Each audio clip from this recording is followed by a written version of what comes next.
फिर से मैं एक न्यू वीडियो के साथ आपके समक्ष उपस्थित हुआ हूँ। आइए आज हम जानते हैं कि प्रहलाद से भक्त प्रहलाद कैसे बने। आइए उनके बारे में विस्तार से जानकारी लेते हैं।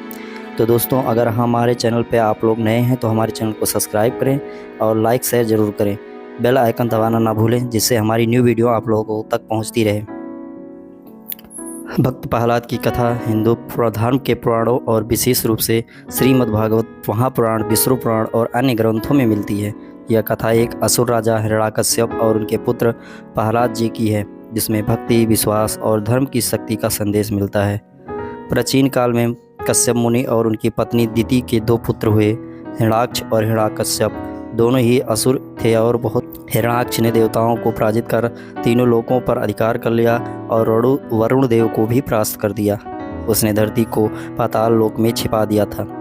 तब भगवान विष्णु ने वाराह अवतार लेकर उसका वध किया और पृथ्वी को पुनः स्थापित किया। अपने भाई हिरण्याक्ष की मृत्यु से हिरण्यकश्यप अत्यंत क्रोधित हुआ और उनसे प्रतिशोध लेने की निश्चय की।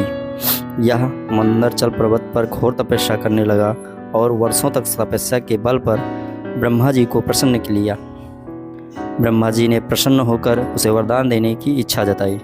तब हिरण्यकश्यप ने वरदान में मांगा, ब्रह्मा जी, मुझे न कोई मनुष्य मार सके, न कोई देवता, न कोई पशु। मेरा वध न दिन में हो न रात में हो। न मैं घर के अंदर मरूं न घर के बाहर। न किसी अस्त्र से मरूं न किसी शस्त्र से। मुझे न जल न आकाश न पृथ्वी में कोई मार ना सके। ब्रह्मा जी ने उसे यह वरदान दे दिया, जिससे वह अत्यंत शक्तिशाली और अजय हो गया। उसने अपने बल से स्वर्ग पर आक्रमण किया और देवताओं को हराकर स्वर्ग पर अधिकार कर लिया। हिरण्यकश्यप की पत्नी कयाधु थी। जब वह हिरण्यकश्यप तपस्या में लीन था, तब देवताओं ने कयाधु को बंदी बना लिया, लेकिन देवर्षि नारद मुनि ने उन्हें बचाकर अपने आश्रम ले आ गए। नारद जी ने कयाधु को भगवान विष्णु की कथा सुनाई और गर्भ में ही प्रहलाद जी ने नारद जी से भगवान विष्णु की भक्ति का ज्ञान प्राप्त किया। यही कारण था कि जन्म लेने के बाद से ही वे विष्णु भक्त बन गए। बचपन से ही प्रहलाद ओम नमो भगवते वासुदेवाय का जाप करता था और भगवान विष्णु की महिमा का गुणगान करते थे। यह देख हिरण्यकश्यप बहुत अत्यंत क्रोधित हुआ।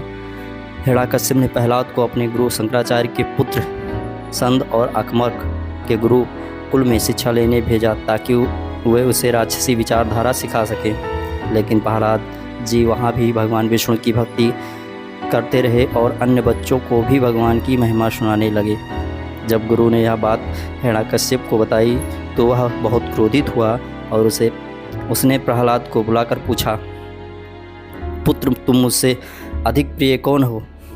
प्रहलाद जी ने कहा, पिताजी, यह संसार नासवर है। न केवल भगवान विष्णु ही सत्य है और परमेश्वर है, वही सबके रक्षक है। यह सुनकर हिरण्यकश्यप क्रोधित हो गया और उसने प्रहलाद को मारने का आदेश दिया।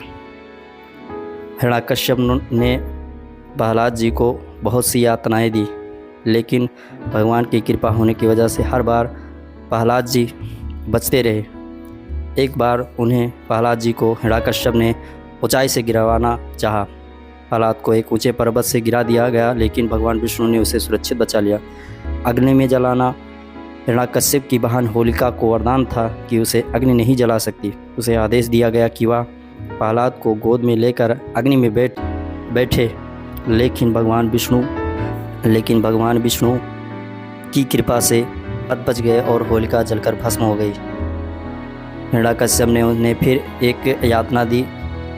वह क्रोधित होकर हाथियों के आगे फेंका गया, लेकिन हाथी ने उसे कोई नुकसान नहीं पहुंचाया।